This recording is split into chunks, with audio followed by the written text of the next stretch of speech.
saja masuk kepada materi yang pertama, yaitu ihdad. Ihdad adalah keadaan berkabung yang diwajibkan bagi seorang istri yang ditinggal wafat oleh suaminya dengan cara menahan diri dari berhias dan melakukan hal-hal yang dapat menarik perhatian laki-laki selama masa iddah. Secara bahasa, kata ihdad berasal dari bahasa Arab, yaitu al-ihdad, yang berarti berkabung atau menahan diri. Nah, secara istilah, ihdad merupakan bentuk penghormatan kepada suami yang telah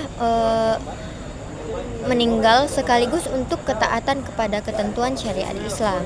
Nah, dasar hukum ihdad terdapat dalam Al-Quran dan hadis. Allah Subhanahu wa Ta'ala berfirman dalam Al-Quran surah Al-Baqarah ayat 234 yang artinya, orang-orang yang meninggal dunia di antaramu dan meninggalkan istri-istri, hendaklah mereka istri-istri itu menunggu beriddah selama 4 bulan 10 hari. Selain itu, Rasulullah SAW bersabda bahwa tidak halal bagi seorang perempuan yang beriman kepada Allah dan hari akhir berkabung atas kematian seseorang lebih dari 3 hari, kecuali atas kematian suaminya, yaitu selama 4 bulan 10 hari. Hadis tersebut diriwayatkan oleh Imam Al-Bukhari dan Imam Muslim.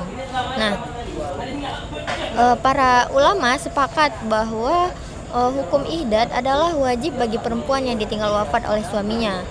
Kewajiban ini berlaku selama masa iddah. Apabila istri tidak sedang hamil, masa iddad berlangsung selama 4 bulan 10 hari.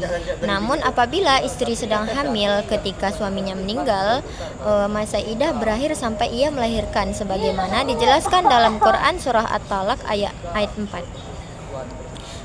Yaitu selama menjalankan ihdad, seorang perempuan tidak diperkenankan memakai perhiasan, menggunakan wewangian, menggunakan pakaian yang mencolok, memakai riasan yang bertujuan untuk mempercantik diri, ataupun menerima lamaran secara terang-terangan. Meskipun demikian, ia tetap diperbolehkan mandi, menjaga kebersihan diri, bekerja apabila memang diperlukan.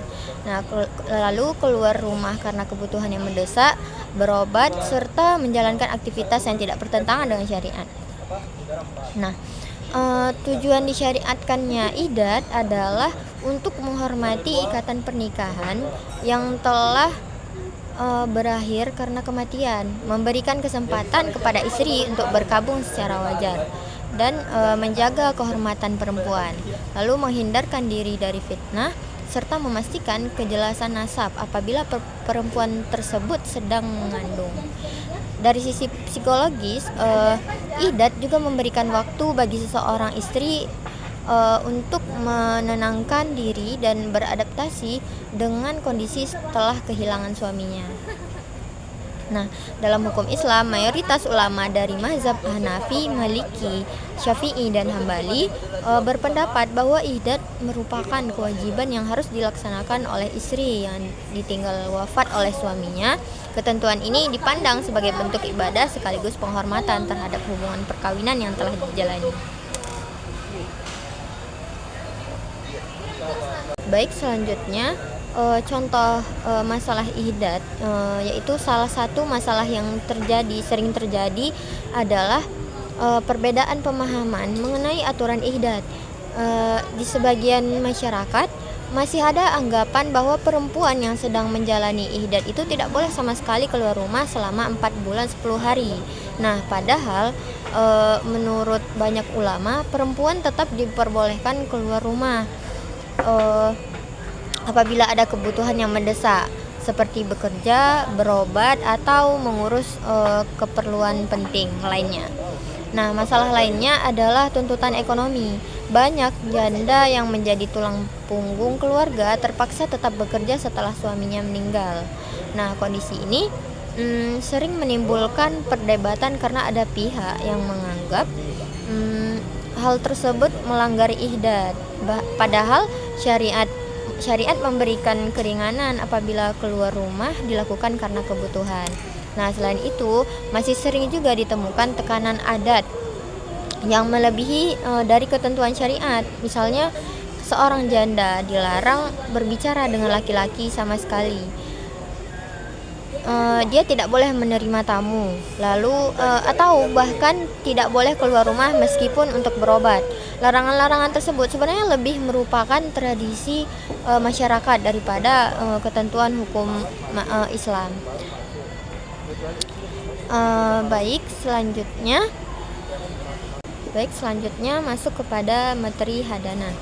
Nah, hadanah adalah pemeliharaan, pengasuhan, pendidikan, perlindungan, dan perawatan anak yang belum mampu mengurus dirinya sendiri sampai ia mampu hidup mandiri.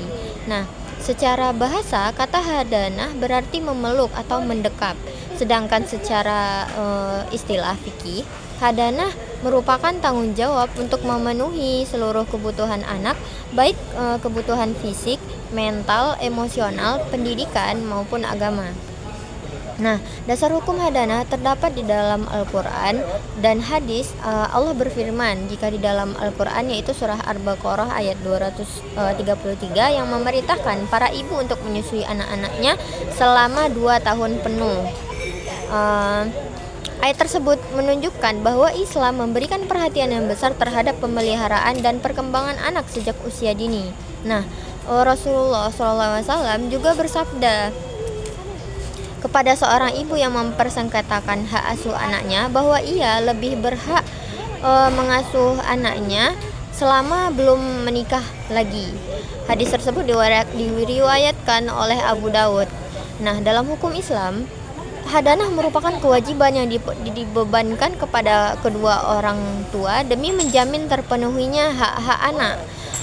Pengasuhan tidak hanya berarti memberikan makan dan tempat tinggal, tetapi juga mencakup pendidikan, lalu pembentukan akhlak, perlindungan, kasih sayang, kesehatan, serta pembinaan keagamaan agar anak tumbuh menjadi pribadi yang lebih baik.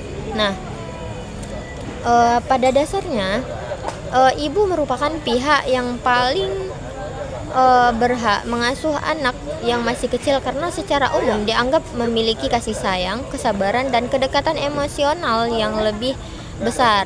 Namun hak tersebut tidak bersifat mutlak apabila ibu tidak memenuhi syarat sebagai pengasuh. Misalnya tidak mampu merawat anak, melakukan kekerasan, atau dia mengabaikan kepentingan anak. Nah, maka hak asuh dapat dialihkan kepada pihak lain yang lebih mampu memberikan perlindungan dan kemaslahatan bagi anak.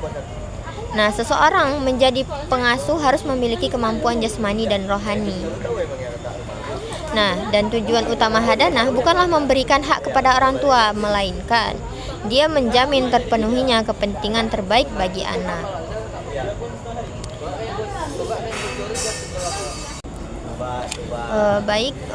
Contoh masalah hadanah yang paling sering terjadi adalah perebutan hak asuh anak setelah perceraian. Nah, ayah dan ibu sama-sama ingin mengasuh anak sehingga sengketa tersebut harus diselesaikan melalui pengadilan. Nah, dalam kondisi seperti ini, hakim akan mempertimbangkan kepentingan terbaik bagi anak, bukan hanya keinginan orang tua. Masalah lainnya adalah orang tua yang menghalangi anak bertemu dengan orang tua lainnya.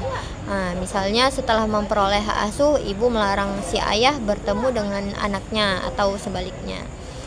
Nah, tindakan tersebut dapat berdampak buruk terhadap perkembangan psikologis anak. Nah, mungkin sekian yang dapat saya sampaikan. Terlebih dan kurangnya saya mohon maaf. Assalamualaikum warahmatullahi wabarakatuh.